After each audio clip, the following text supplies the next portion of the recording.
네, 최근에 집중된 호우로 특히 충청 이남에 인명피해가 집중되면서 구조작업이 이어지고 있습니다. 하지만 내일까지도 전국 곳곳에 많은 비가 예보가 돼 있어서 안심할 수는 없는 상황입니다. 네, 자세한 내용 짚어보겠습니다. 스튜디오에 사회부 이화영 기자가 나와 있습니다. 네, 안녕하세요. 어서 오세요. 안녕하세요.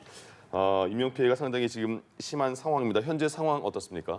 네, 우선 중앙재난안전대책본부가 발표한 공식 집계부터 말씀드리겠습니다. 오늘 오전 6시 기준으로 하면 전국에서 39명의 사망자가 발생한 걸로 집계됐는데 안타깝게도 한 1시간 30분 전쯤이죠. 충북 오송읍 군평 지하차도에서 시신 한 구가 추가로 수습돼 현재는 40명의 사망자가 발생한 걸로 집계됩니다.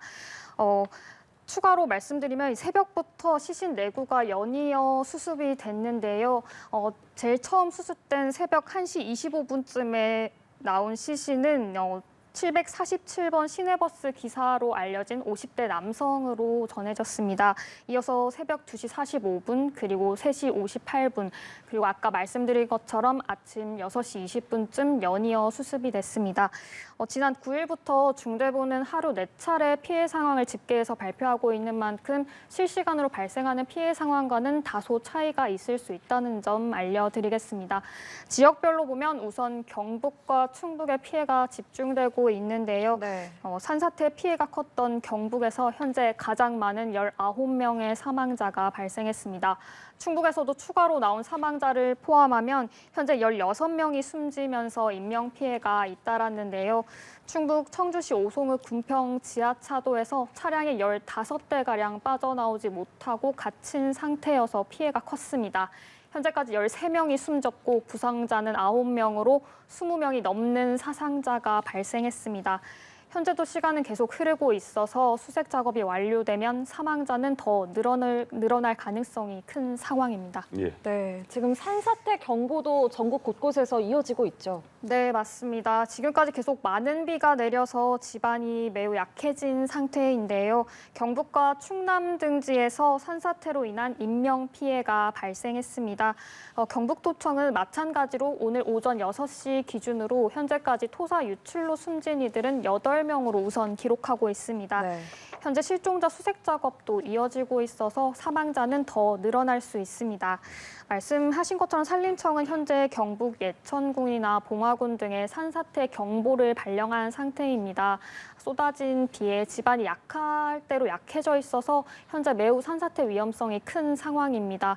경북이 아니더라도 세종시와 충남 천안시, 논산시, 그리고 부여군 등에서도 산사태 경보가 내려져 있는데요.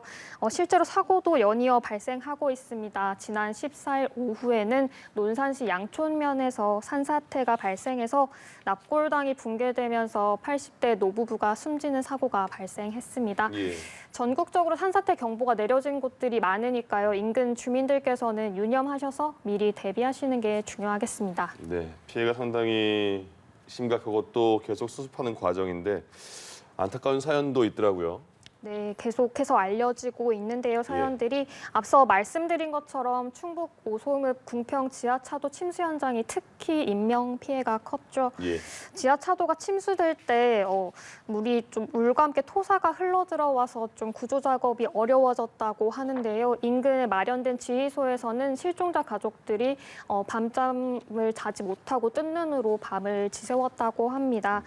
사고 당시에 또 시내버스가 침수된 걸로 앞서도 말씀드렸는데 이 버스가 당시에 폭우가 쏟아져서 침수된 저지대를 피하려고 우회한 걸로 알려져서 좀 안타까움을 더하고 있습니다. 예. 사실 실제로 버스는 지하차도를 거의 빠져나온 상태였는데 인근 미호강이 범람하면서 순식간에 6만 톤의 물이 밀려 들어와서 침수된 걸로 전해졌습니다. 실종자 가족을 포함해서 인근 주민들은 이번 사고가 인재였다고도 말하는데요. 인근에서 다리 공사를 위해서 둑을 부순 거라고도 하고 그 때문에 불어난 강물이 이제 낮아진 둑을 통해 그대로 지하차도로 흘러 들어갔다는 말도 나오고 있습니다. 네. 네, 예. 너무 안타깝습니다. 앞으로도 호우가 계속 예보가 돼 있는데 대피하셔야 하는 주민들은 더 많아지겠어요? 네, 맞습니다. 현재까지도 대피 인원은 계속 늘고 있는데 현재 15개 시도 111개 시군구에서 1,500명가량이 몸을 피해 있습니다. 앞선 발표 때와 비교하면 1,000명 넘게 늘어난 건데요. 집으로 돌아가지 못하는 세대가 3,300여 세대에 5,800여 명에 달합니다.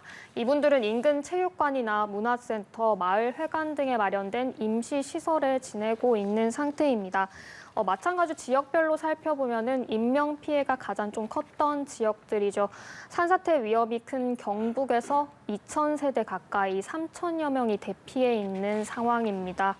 충북에서도 1,300여 세대 2,500명이 집으로 현재 돌아가지 못하고 있습니다. 말씀 주신 것처럼 내일까지도 많은 비가 예보되고 있어서 대피 인원은 더 늘어날 수밖에 없는 상황입니다. 예. 실제 사유시설 피해도 계속 집계할 때마다 늘어나고 있습니다. 공식 집계된 수치를 보면 주택 52동이 전파되거나 반파된 걸로 기록되고 있고요. 또 침수된 주택도 전국적으로 139동에 이릅니다. 현재까지는 충남 지역이 오전 6시 기준 73동으로 가장 많이 집계되고 있습니다. 네, 지금 도로도 그렇고 하천도 그렇고 통제되는 곳은 더 늘고 있는 것 같아요. 네, 말씀 주신 것처럼 어제 밤 11시 기준과 비교하면 또 통제되는 곳이 늘어났는데요. 예. 오늘 6시 기준 충남 83개소, 충북 47개소 등을 포함해 전국에서 271개소가 통제되고 있습니다. 특히 좀 물이 빠르게 불어난 하천변은 좀 사고 위험이 커서 더 유의를 하셔서 보셔야 하는데요. 경기도는 226곳, 경남 197곳 등 전국에서 총 853개소가 통제되고 있습니다. 현재 인명 피해가 좀 상당 부분 하천변에서 발생했기 때문에 이 주변으로는 접근하지 않는 게 중요하겠습니다. 네. 또 지난 14일 밤에는 포구에 무궁화호 탈선 사고가 발생했다는 소식도 저희 리포트를 통해 계속 들으셨을 텐데요. 현재는 복구가 완료된 상황이지만 철도 운행 상황도 집중해서 보실 것 같아서 좀 알려드리도록 하겠습니다. 예. 코레일은 현재 극한 호우의 안전을 좀 최우선으로 하고 있어서 KTX 일부와 일반 열차 대부분에 대해서는 운행을 중지하거나 구간이 변경됐다고 알리고 있습니다. 혹 운행하는 열차라고 해도 안전을 위해서 현재 천천히 운행하고 있다고 하는데요.